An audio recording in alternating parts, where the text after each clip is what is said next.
नमस्कार। हमारे यहाँ ईश्वर के साकार और निराकार दोनों रूपों की स्तुति होती है। ईश्वर वस्तुतः कैसे हैं, इस विषय में वेद वाक्य है नेति नेति, अर्थात अंतहीन, व्याख्याहीन। शिव महिम्न स्तोत्र में कहा गया है, तव तत्त्वं न जानामि कीदृशोऽसि महेश्वर, यादृशोऽसि महादेव तादृशाय नमो नमः। हे प्रभु, आप कैसे हैं मैं नहीं जानता, आप जैसे भी हैं मेरा प्रणाम स्वीकार करें। जो भी हो, श्रावण के इस पवित्र माह में ईश्वर विषयक अपना एक अनुभव साझा करता हूँ।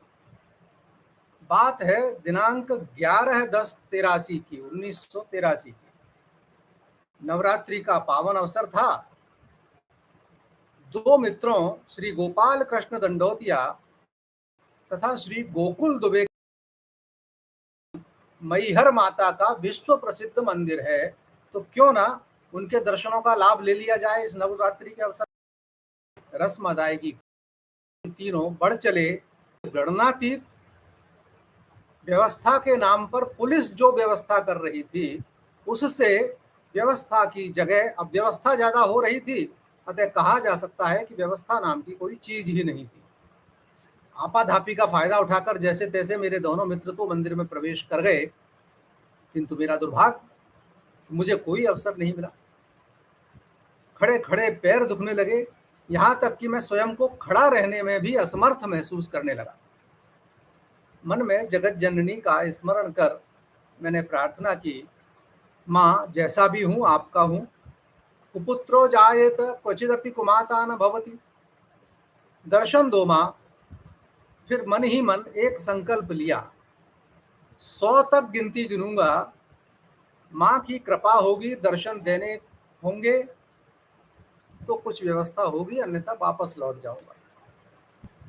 मैंने 100 तक गिनती पूरी की ही थी कि गोकुल जी की आवाज आई, पंडित जी बाहर आ जाओ।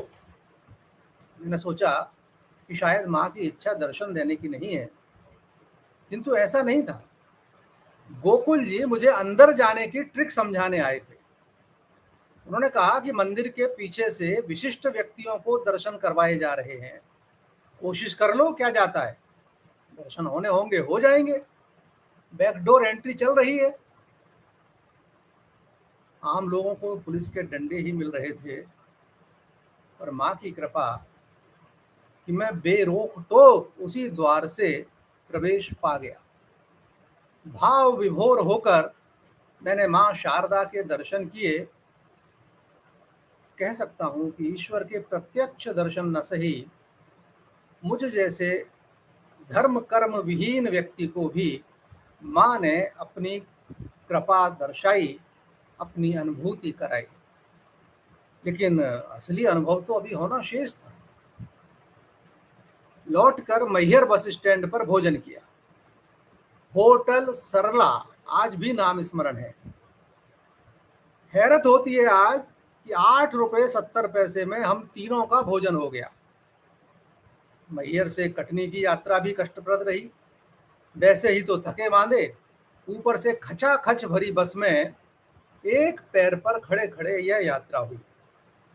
कटनी में रात्रि विश्राम एक होटल में करने के बाद रात 3 बजे उत्कल एक्सप्रेस से पुरी को रवाना हुए, जगन्नाथपुरी को, भगवान जगन्नाथ के दर्शन करने। यहाँ भी कोई रिजर्वेशन था ही नहीं। बिलासपुर तक तो जैसे तैसे उठते गिरते पड़ते गए। आखिरकार बिलासपुर में सीट मिल गई टीसी की कृपा से, क्योंकि मित्रवर गोपाल दंडोतिया को बुखार आ गया था। उस बुखार का हवाला देने के कारण टीसी को दया आ गई, और जो भी अतिरिक्त धन लेना होता है उनको वो लिया, सीट मिल गई। गोपाल जी को दरी बिछाकर ऊपर की सीट पर सुला दिया, हम दोनों नीचे बैठ गए। ट्रेन राउरकेला पहुंची। गोकुल जी ने 4 पूड़ी व सब्जी प्लेटफॉर्म से खरीदकर मुझे दे दी। मैं खिड़की के पास वाली सीट पर बैठकर उन्हें उदरस्त करने लगा। तभी बाहर से एक छोटा सा बच्चा आया 4-5 साल का और कहने लगा, बाबू 5 पैसे दे दो। मैं उसे नज़रअंदाज कर खाने में लगा रहा। मैंने जैसे ही अंतिम कौर खत्म किया, बच्चा रोकर बोला, एक पूड़ी भी नहीं दे सकते थे, और एक और को चला गया। मैं धीरे से मन ही मन बोला, बेटा तू तो पैसे मांग रहा था। और अंदर ही अंदर मुझे आत्मग्लानि हुई, अपने आप पर शर्म आई। बच्चे को इस तरह दुखी नहीं करना चाहिए था। वाकई वो पैसे मांग रहा था तो क्या हुआ, मैं उसे पूड़ी तो दे ही सकता था। तभी ऊपर की वर्त पर बुखार में तपते गोपाल जी ने पानी की मांग की। मैं लुंगी बनियान में ही एक गिलास लेकर नल से पानी भरने प्लेटफॉर्म पर उतरा। गिलास भरा ही था कि सीटी देकर गाड़ी चल दी। मैं जल्दी से भागकर सामने वाला जो डिब्बा दिखा उसमें चढ़ गया। ऊपर की सांस ऊपर और नीचे की सांस नीचे रह गई। जनरल डिब्बा था। डिब्बा भी ऐसा जिसमें सीट थी ही नहीं नाम को, केवल फर्श था। और उस फर्श पर भी बंगाल और उड़ीसा के भिखारी बैठे हुए थे।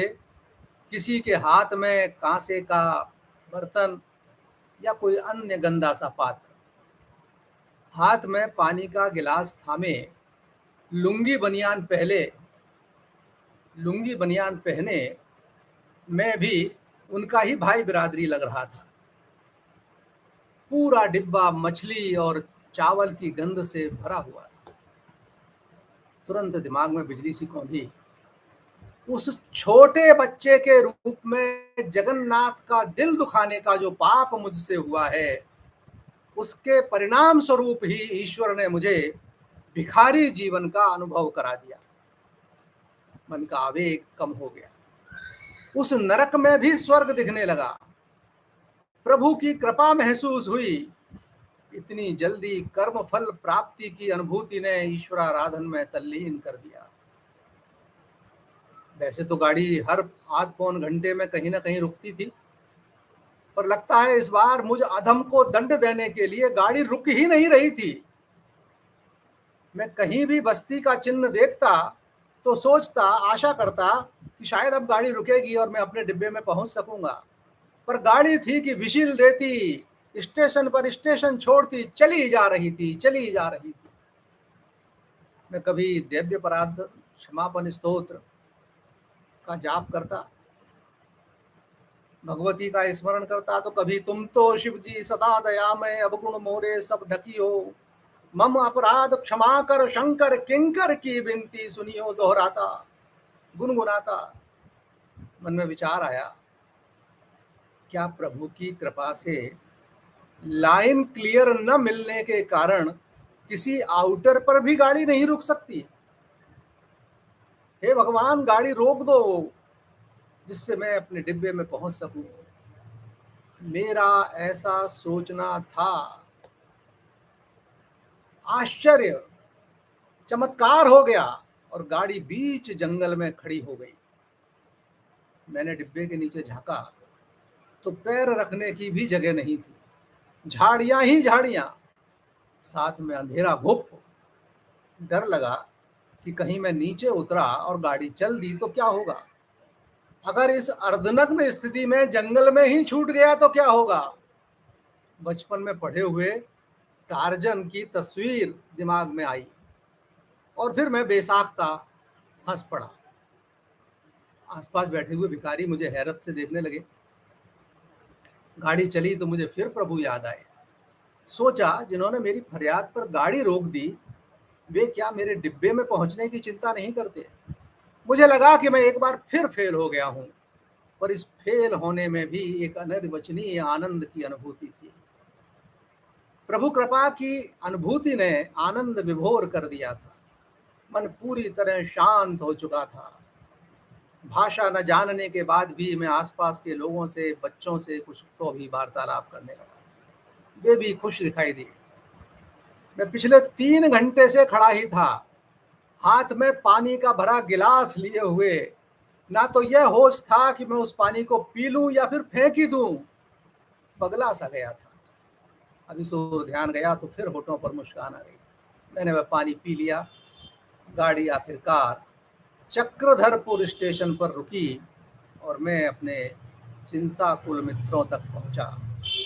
वे लोग भी भगवान से मेरी सलामती की प्रार्थना कर रहे थे। इस यात्रा में प्रभु जगन्नाथ ने मंदिर पहुंचने से पूर्व ही मुझ अकिंचन को मार्ग में ही दर्शन दिए।